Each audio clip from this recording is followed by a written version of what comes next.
Many of us are oblivious to the fact that our first months of life were actually spent swimming in urine.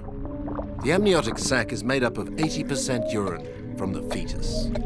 And on average, the fetus releases 2 glasses of pee per day. During our lives, each of us will have produced 38,000 liters of urine, the equivalent of a large tanker truck. Despite the importance of this matter, urine remains taboo. Today we will go beyond this prohibition, release the cork, and take a wee look at our pee that is more valuable than once thought. In medicine for healing, technology as a source of energy, raw material, and industrial fertilizers. The opportunities of our noble liquid are now the object of many patents. Despite the gradual success of urine, filming it could still create somewhat of a scandal. To satisfy our interests without disgust, whenever possible, we will be using thermal imaging, microscopic, and high-speed cameras. This is the story of urine superpowers. Oui. Yes? Vous avez terminé? Have you finished? Ça y est. Yes, I have. Donc, Do you ever have any leaks when you are active and coughing? Yeah, the other day I was ill. I sneezed and peed, achoo, peed, achoo, peed. At the slightest effort? Yeah. When you break out laughing too? Yes. There is a large difference between men and women. In men, the pipes tend to block up. In women, they leak. Urinary incontinence in women concerns so many young and elderly women. It's a taboo subject, and most patients have difficulty speaking about it. Does this incontinence create anxiety in your daily life? Absolutely. I always check how long it takes to get anywhere. Basically, I need to pee every half hour. The bladder is often a mirror of the soul. If anxiety sets in, then it may be expressed through bladder problems.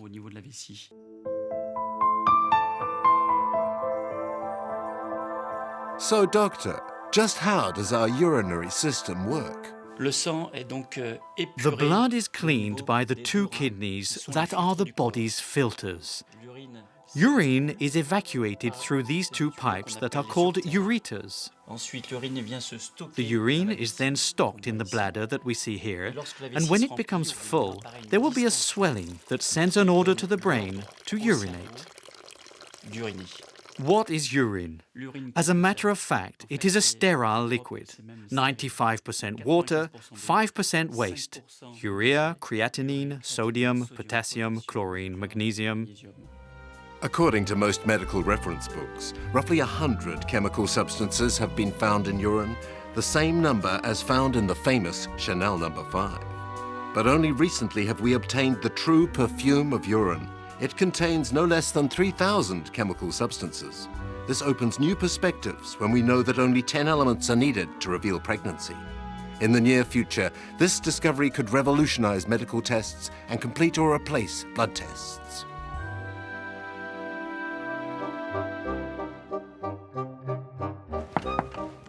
Yes? Comment ça va? How are things going? Well, it's not that easy. Push to pee, push. I'm trying. Push with the stomach. I'm trying, but it's difficult. One of the problems is that when people urinate in a hospital, they may be inhibited and their urine flow rate is not perhaps normal. So the urologists wanted a device that could measure urine flow rate in the home environment. And the stakes are high for Western countries, where prostate cancer affects 1 man in 4. The innovation came when I was at home one day and I was going to the toilet, and I noticed that as I was weeing, the shape of my urine stream changed as the flow rate changed. So you get this very characteristic wavy pattern, and the shape of that wavy pattern was changing during the voiding. And so we thought perhaps we can understand the bioengineering, the biophysics behind that shape, and we can use measurement of that shape as a way of measuring urine flow rate, and therefore as a diagnostic parameter. Finding it difficult to study the urine as it gushes into the loo, Martin has perfected a flow model. Here you can see the beautiful pattern of the flow shape as it comes out of that elliptical orifice, which is the same as the urethra at the end of the penis. And we're measuring that distance to that first sort of pinch point there. And you can also see on this one that as the flow rate reduces, then this pattern changes. It gets shorter, this distance here. Observed under a high-speed camera at 2,000 images per second, a urine flow problem is similar to a wave of droplets and not a continuous stream. So, Professor, what is the ideal measure for a healthy man? It does depend on how much the urethra opens, but roughly if it's sort of 3 to 5 centimetres in length, then that's a typical normal flow rate. You're looking at a flow rate of around 20 millilitres per second.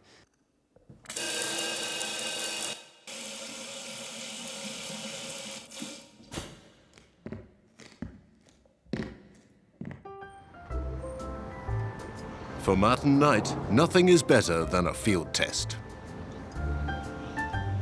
Thanks very much for taking part in this study.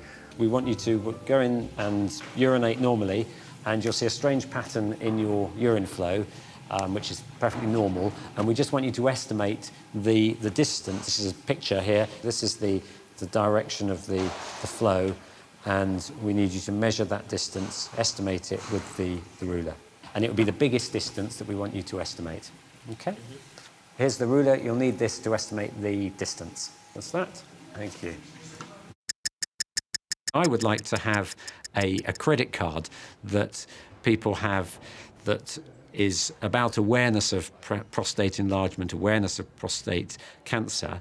So when you go to the toilet, you can just hold your credit card down. You can say, oh, yes, that's 3 centimetres, I'm OK. This incredibly simple test could prevent a number of prostate cancers. But our wee-wee conceals many more surprises. One of the amazing things about urine is that it gives you perhaps a chemical fingerprint of a person. So different people will have very slightly different composition to their urine. And so you're able to tell whose urine is which is very interesting, really, that we all have very, very slightly different urine composition. A personalized urine fingerprint. Specialized detectives could use these techniques to track down criminals in the future.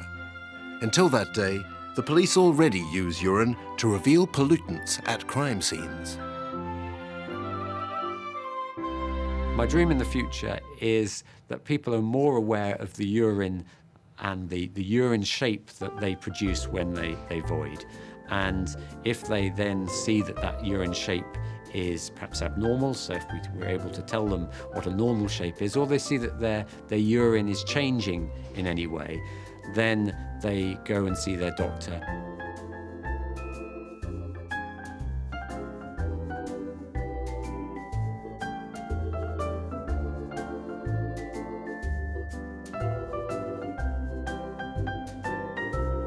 Unfortunately, some of us will not be able to keep an eye on our urine flow.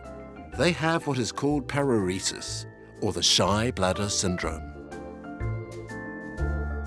We define shy bladder as being the difficulty or impossibility of peeing around other people. You're afraid that other people are going to see you, are going to hear you, or are waiting for you. So the key issues for me probably are being afraid of people seeing me go to the bathroom. And so if I think other people are watching me, then I'll have a great deal of difficulty going. The other problem I can have is if people are waiting for me, it shuts me down as well, and I am unable to pee around other people.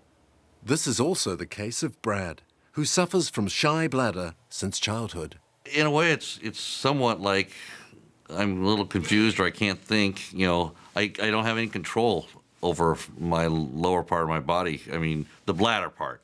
I mean, I can control my legs, of course, but I just stand there and nothing wants to happen. I'm froze up inside of me. Brad has consulted for shy bladder over many years. Since he started drinking more water, his bladder seems to trigger more easily.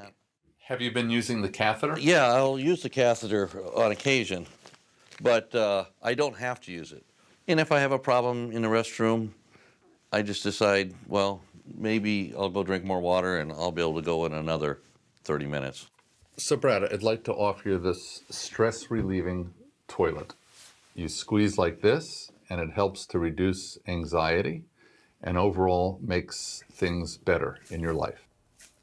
Life with shy bladder can be hell. And someone could put a gun to your head and say, pee or die, and it's not clear what would happen in that situation.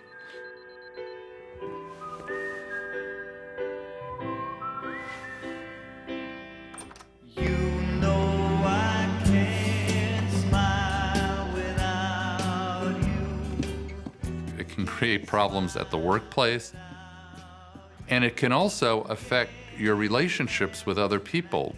I can start getting anxious about whether or not I'm going to be able to find a public bathroom that I can use.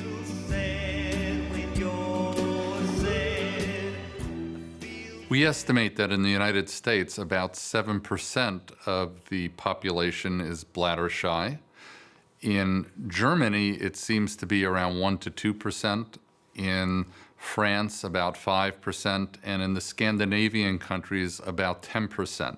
Men and women are equally affected. The big difference, of course, is that women have much more privacy in general in the public restrooms than men do. In Japan, it's very interesting. They've developed musical toilets for women, and in order to mask the sound is the only way that some women are able to go to the toilet at home.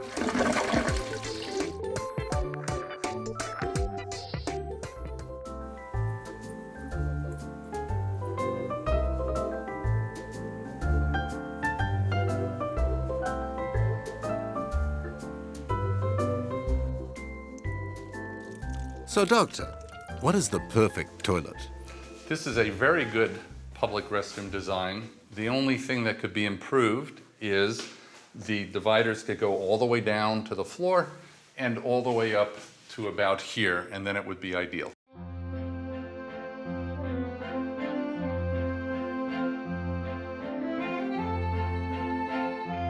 The way we pee can teach us much about ourselves.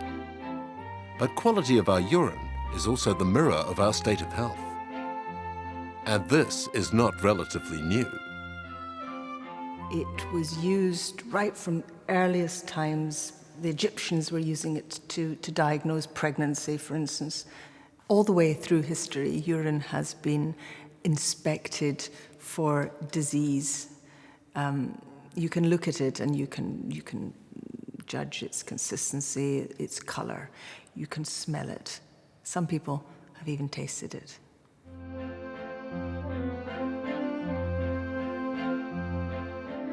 If urine has often played a key role in identifying disease, some practitioners have quickly taken our golden liquid for a state-of-the-art remedy. Urine therapy was born. The enthusiasts of this method recommend drinking one's own pee in order to stay in good health. This advice has been widely followed. I was flabbergasted to discover that there are currently millions of people in the world who drink their own urine. Now, there's a long tradition of people drinking urine. It's been considered down through the ages a stimulant to good health. Whether it is or not is something that you have to depend on anecdotal evidence to decide. If you ask any of the millions of people who drink it, they will probably say it works. It cannot be proved that it works, but lots of people do it. So who am I to say? The best part of our pee could be the intermediate flow between the first jet and the last drop. This morning I had a little headache, and as usual I take my urine, and after 7 minutes the headache was gone. I had eye surgery. It was infected. I put 2 drops under my tongue, and it really worked. My daughter was asthmatic since she was 12, and I used it many times when she had asthma attacks, and that helped her greatly. It stopped the attack. This is my toast to health every morning. Martin Lara is no ordinary consumer. He has been actively promoting urine therapy for over 20 years. I drink a glass of urine every morning because of all the benefits that I know my body will derive from ingesting this fluid. To start with, I always suggest to people that they can take 1 tablespoon or 2 tablespoons in 10 ounces of water or 10 ounces of juice, and start working on the psychological blockage that people have, so that once they realize that this is not going to kill you, then they become a little more open-minded.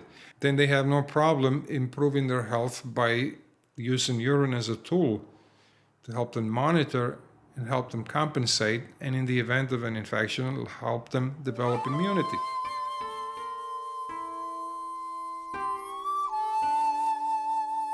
One of the greatest secrets of the beautiful women in the world is that they take a towel soaked in urine and they put it on their faces and they leave it there for 20 minutes and then they take a regular shower.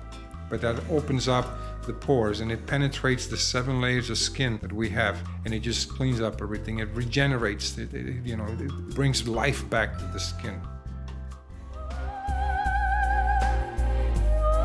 According to Martin, even peeing on oneself is valuable. And humankind is apparently not the only animal to benefit from the healing properties of urine. There are monkeys that drink their urine all the time because this is genetically implanted as a survival tool. A natural therapy so ancient that some animals perform it instinctively. Of course, some New Yorkers have their doubts on this approach, but Martin Lara is totally convinced and uses his books to prove the skeptics they are wrong.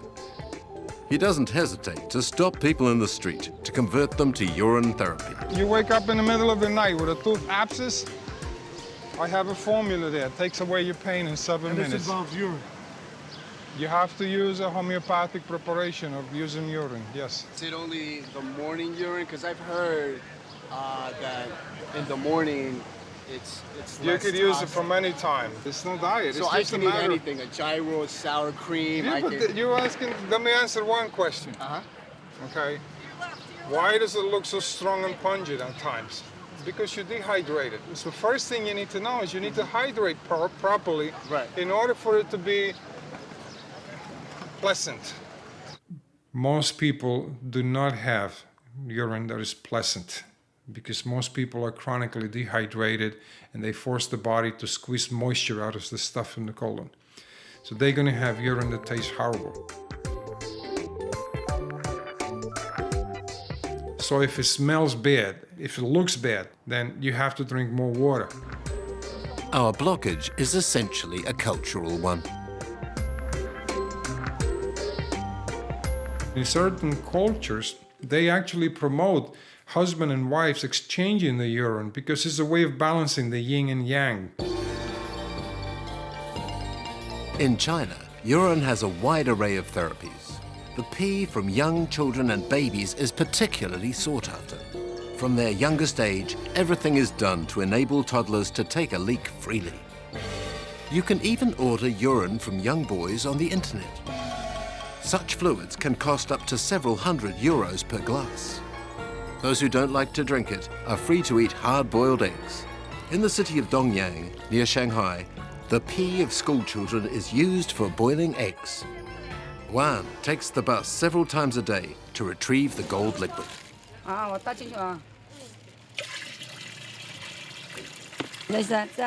This bucket contains 75 liters of urine, and we can cook 2 large saucepans of eggs. Eggs cooked in urine are believed to have many virtues.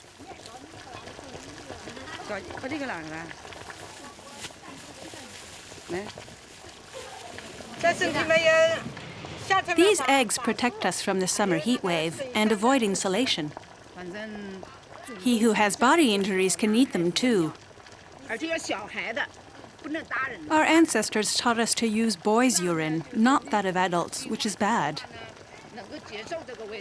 He who likes this can accept the taste. It's a little salty, definitely tastes of urine. If you believe, you feel nothing. If you don't believe, you don't like eating them.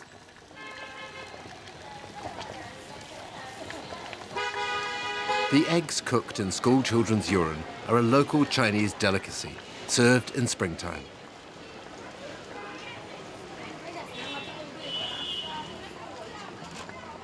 What is the opinion of this Western-educated doctor from Tongnan?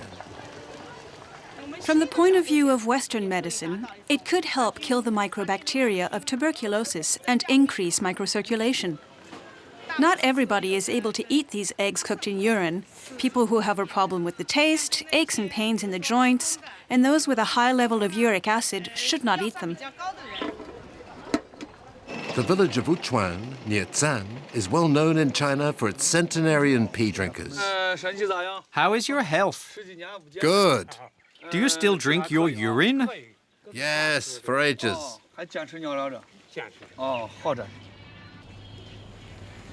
Most of these smiling octogenarians are urine drinkers. In China, 10 million people drink their own pee every morning.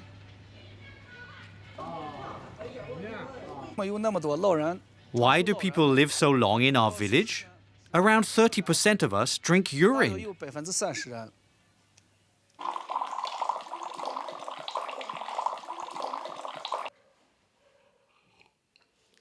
I drink urine once in the morning and once in the evening.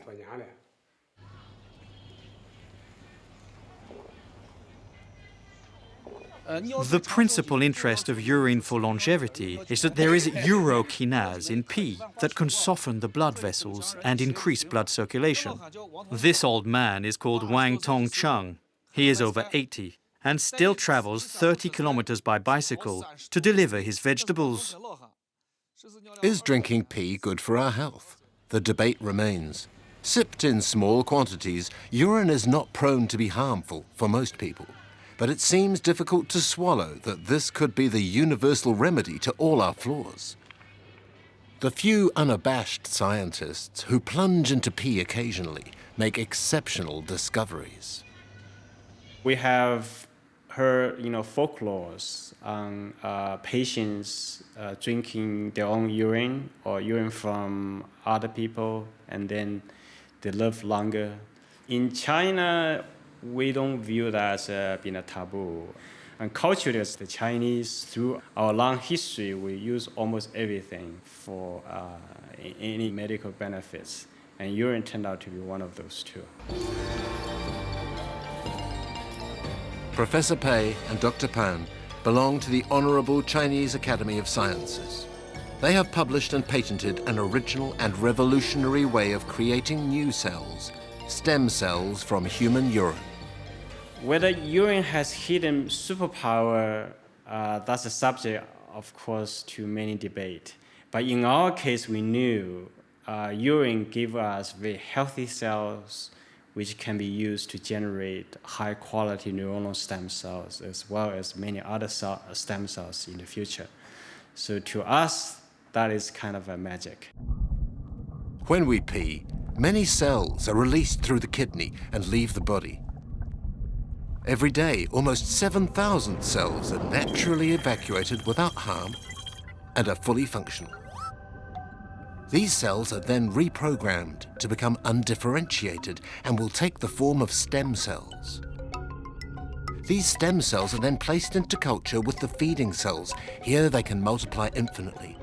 They will then become a cell of blood, bone, skin, liver, neurons.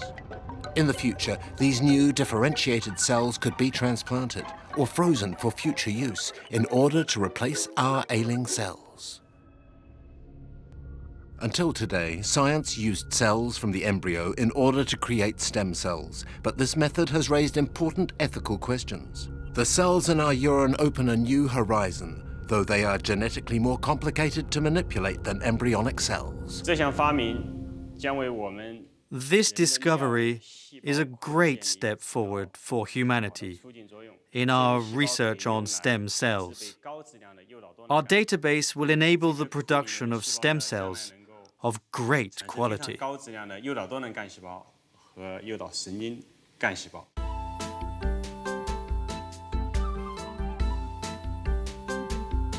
This most promising research is performed in a P3 level high security laboratory.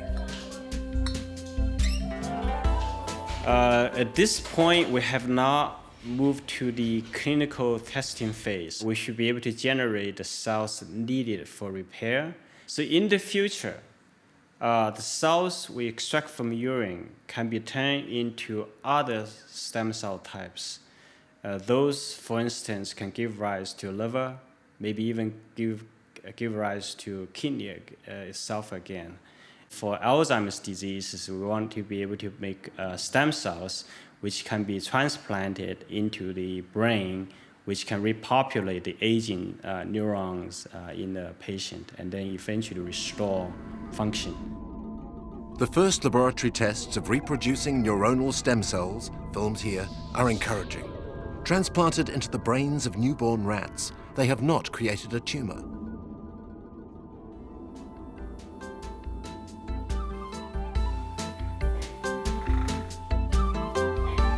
In the future, it will probably be recommended to place a pee sample in a specialized urine bank in order to convert them into neurons at a later date. If we collect an individual's urine at the age of, say, 20, right, and we can bank that, store in our facility, at the age of 80, that means 60 years later, and that urine turned neuron can still be used for that particular person and his offspring if it's matched. Could urine be the elixir of immortality our ancestors have long been seeking?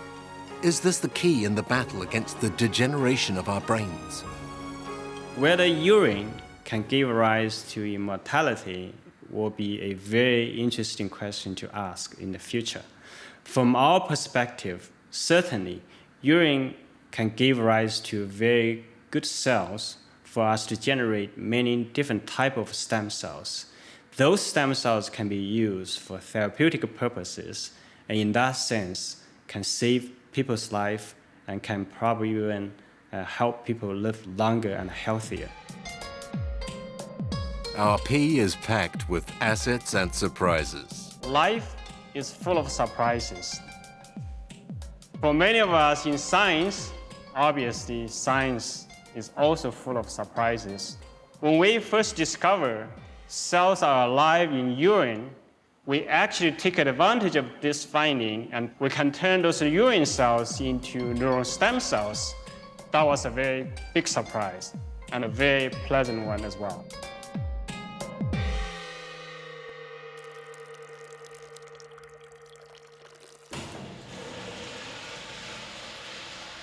Dr. Musa Sheikher is also thrilled about the future medical applications of urine.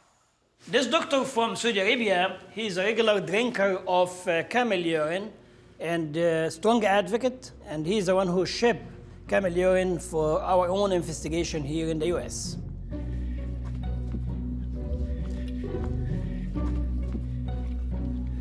When I heard the story about the potential of camel urine in cancer therapy, I was very skeptical, and I never believed it, and I would never even drink it, of course. I'm engaged in science for over 25 years in drug discovery, drug development, with over 250 US and international patents. So I started investigating it with questions, a lot of questions in my mind.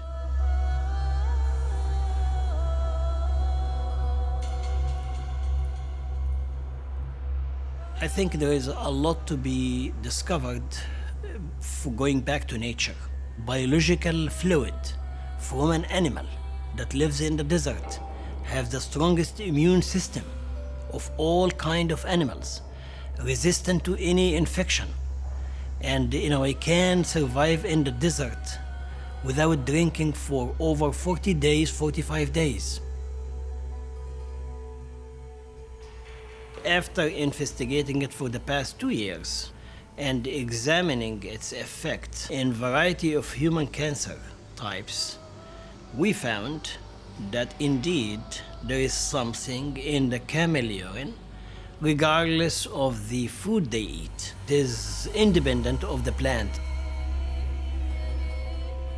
But where do these molecules come from? What we found that this molecule started from a bigger molecule that exists in the lining of the blood vessels within the camel organs. And they continuously produce this active metabolite in a regular fashion. We found that there are fractions within the camel heparin that has a very potent effect on stopping the cancer cell making blood vessels. And hence, you can starve the tumor to death. You stop the process of abnormal angiogenesis. Camel pee could become part of the therapeutic arsenal against cancer, but that's not all. Camel urine can be kept at room temperature for an extended period of time and can be kept in the refrigerator for years. And without any contamination, no bacteria, nothing can grow in it. Because one of the key aspects within the camel urine, this anti-proliferative, anti-infective, antibacterial, anti-cancer, compounds that stop anything to grow in it. Thus, camel urine will also enable our doctors to heal many diseases, like this bacterial skin infection.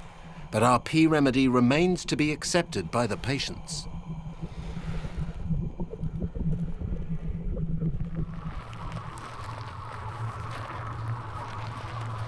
The goal is to develop it in an acceptable pharmaceutical form that can be used by everyone, because I don't think that too many people will drink camel urine.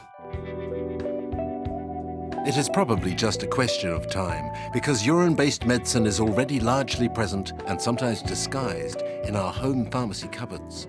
Urokinase is a drug that dissolves blood clots and is currently made from urine proteins. Premarin is a drug used in treating menopause. Today's production levels require the daily pee of 75,000 mares in foal.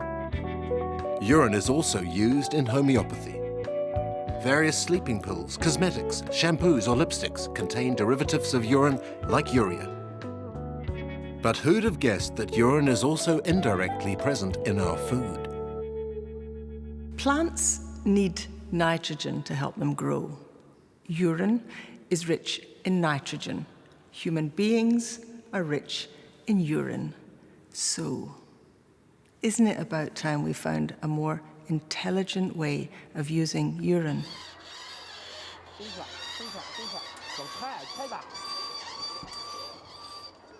China has rediscovered the powers of nitrogen and phosphorus contained in urine. This is a very useful stone. At home, you see your parents plant vegetables and fruit trees, and they use a fertilizer called phosphorus. Plants need phosphorus to grow fruits and vegetables to feed the planet. Phosphorus rocks are depleting, and the only way in the near future is to recycle the phosphorus in our urine. To be able to use this precious liquid as a fertilizer, it must not have been contaminated by our excrements or diluted by the water flush. In a world where millions of humans do not have access to modern toilets, an idea emerged to design a new toilet where pure pee can be collected and recycled. Children, look at this seat. The poop goes in the big hole and the pee in the little hole. Come and touch. In theory, the boys should feel less concerned because they can pee in the urinals, but they do seem more interested than the schoolgirls. We must collect every drop of urine so that future generations can eat. So do not forget when you go to the toilet. Poop in the big hole and pee in the little one.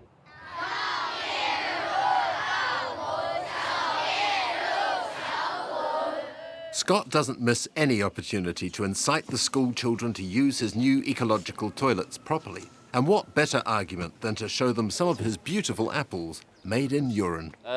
Biggest problem of urine today is that we use flush toilets. We flush and forget. We are using too much water. We are polluting too much water. We are wasting nutrients like phosphorus. The phosphorus is quite valuable and rare in the world. So that's the biggest problem of the urine, wasted, polluted water. To illustrate their motivation to Scott, the school children have written an ode to cleanliness.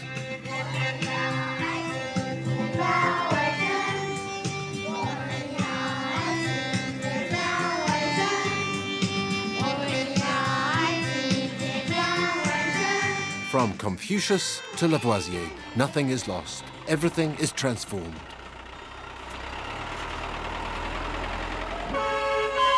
Having collected a full tank of pee, Scott is off to his orchard.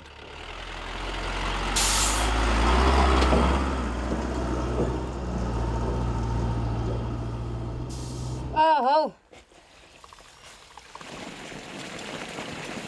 There are some nutrients inside the urine, like phosphorus, nitrogen, and potassium. Usually 80% of the nutrients of the human beings are in urine.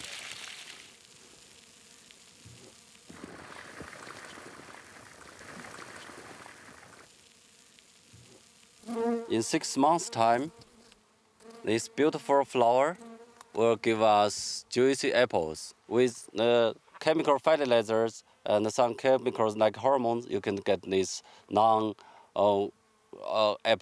But with pure urine, you can get a natural apple like this, sweet and juicy. People are looking back to have organic food without any chemical fertilizers, but with urine. So like my apples, now it's become some kind of luxury farming products for the consumers. Orders are flowing in, but few schools are equipped with the new ecological toilets. In this establishment, Scott will only be able to collect boys' pee.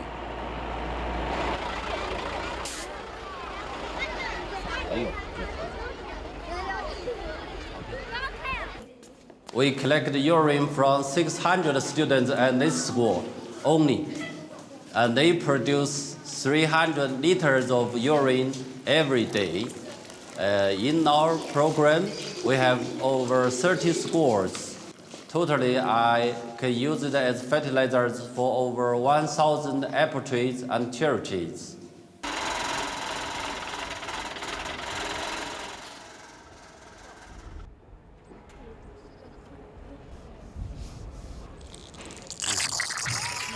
Hey. We just missed we forgot to tighten the tubes to the steel tubes. So sometimes too much pressure. On the wall behind me are the best students of the year. They have respected many virtues, one of which is to be clean in the toilet, to make sure every drop of urine to be ended up in my tank. Every drop must go into the urinary. Every drop must go into the urinary. Full tank. Close the tap.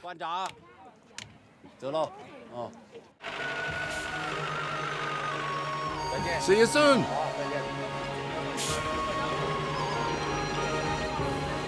Scott is becoming a celebrity. He has succeeded in transforming pea juice into apple juice in respect of his ecological vision for the future. Next priority to collect urine from the factories. So if I could collect a huge amount of urine from a factory, like 20,000 workers, I can grow a lot of vegetables and some fruit for the local people. Back in Europe, traces of hormones can be found in our urine and in that of farm animals. This does not encourage the spreading of pea in our fields. Current research is trying to solve this problem. Jess Thompson, an entrepreneur in Denmark, has new ideas about recycling the abundant and polluting urine from pig farms. One pig gives you average 3 liters of urine per day. And if you have a farm of 10,000 pigs, it will give you 30,000 liters of urine per day. And 3 to 4% of that is urea, which we can go sell, or the farmer can go sell to the industry.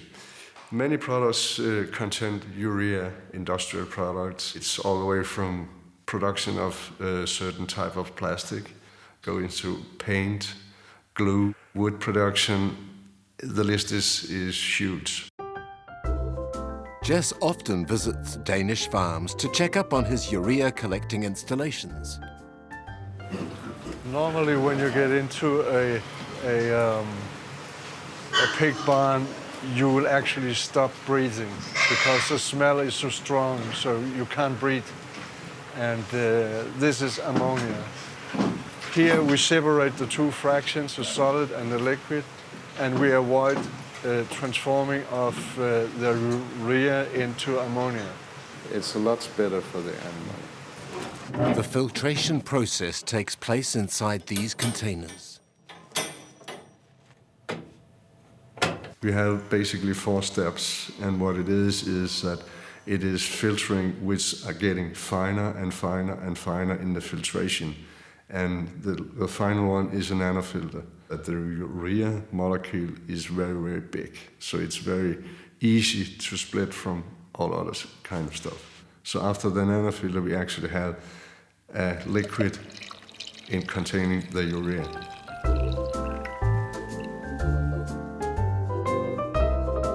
Following evaporation, the urea will become a compact powder that will then be sold on the market. Hidden deep inside our pea is a form of energy. Today is one of more those days in which we're going to continue changing the world by utilizing energy from waste. Today, we flush literally the problem to somebody else. What we are doing is going to end in recovering that energy from the waste and producing energy that could be used for powering houses, for powering vehicles in the future. If pee were gas, a sensor was installed in the urinals. Data captured was sent to a tablet. An app turned milliliters into kilometers based on the real consumption of the car.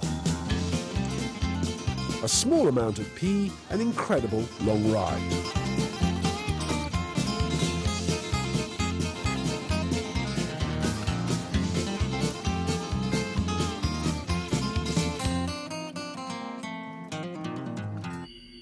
But just how does our golden liquid turn into a green source of energy? The process that we have developed to extract hydrogen from urine is a very simple process. Everybody has a battery in a car. Imagine 2 plates, and in one plate, then we are basically oxidizing the urea into nitrogen and carbon dioxide, and this is carbon that is already contained in urea, so this is biological carbon. And on the other side, we're producing hydrogen. We have developed materials that allow that reaction to take place. But does this method work? You just need to try it. Surprisingly, the results are optimistic. A human being only can carry a certain amount of urea. So, for example, the amount that is contained is not sufficient to run a car.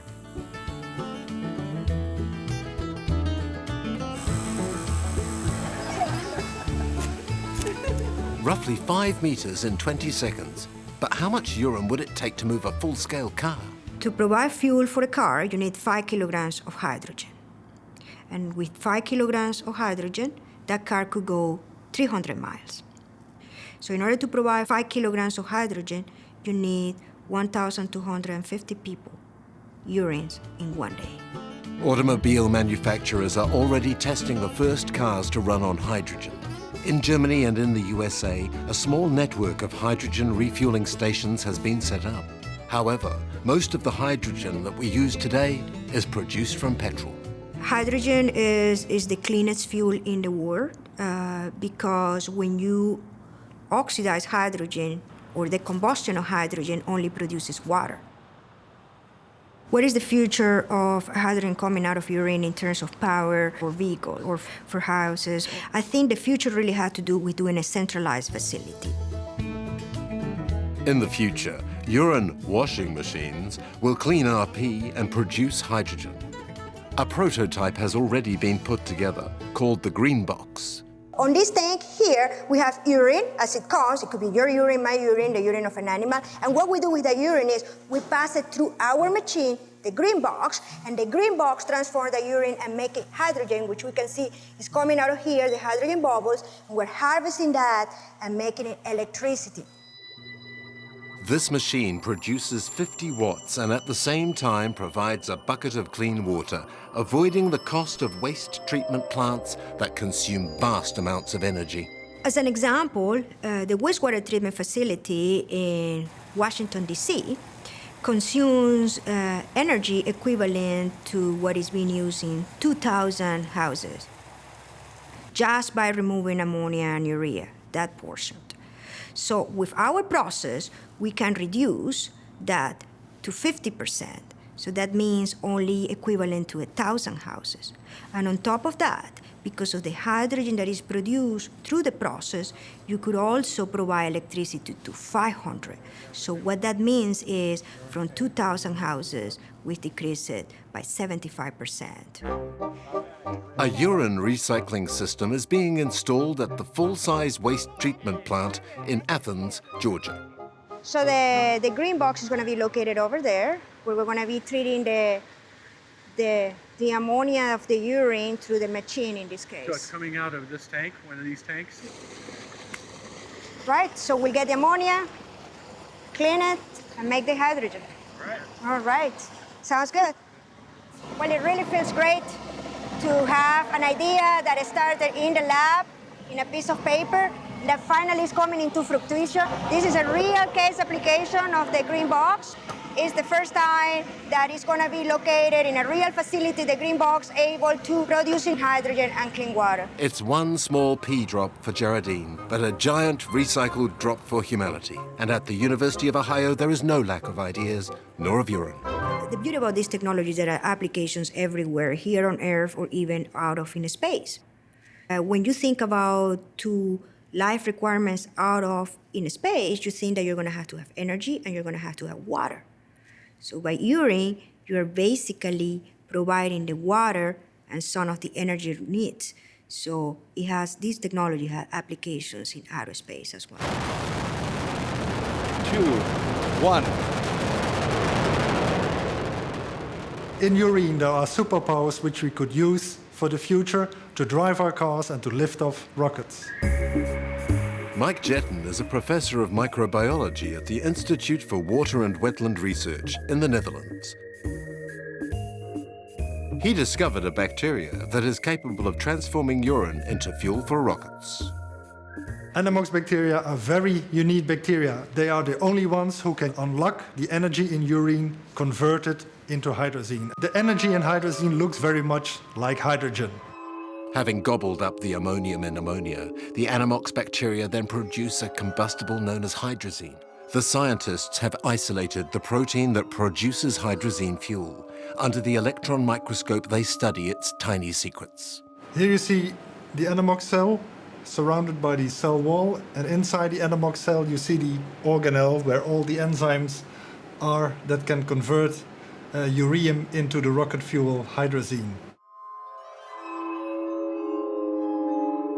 It takes a lot of energy to launch a rocket.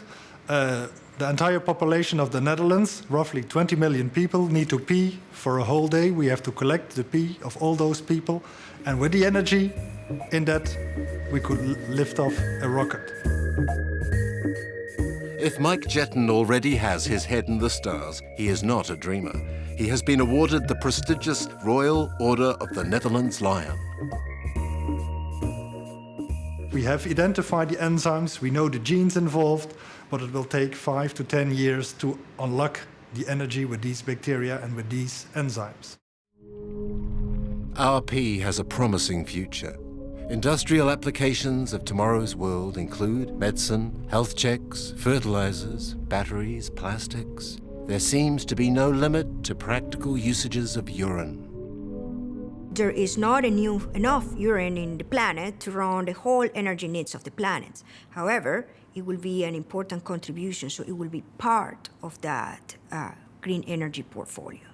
I think that in a world where natural resources are in ever shorter supply, where we're having to look for alternatives, we will inevitably turn more and more to urine. It will become at the cutting edge of green technology right through to the future. The next time you flush your pee, think twice. It might be worth more than you think.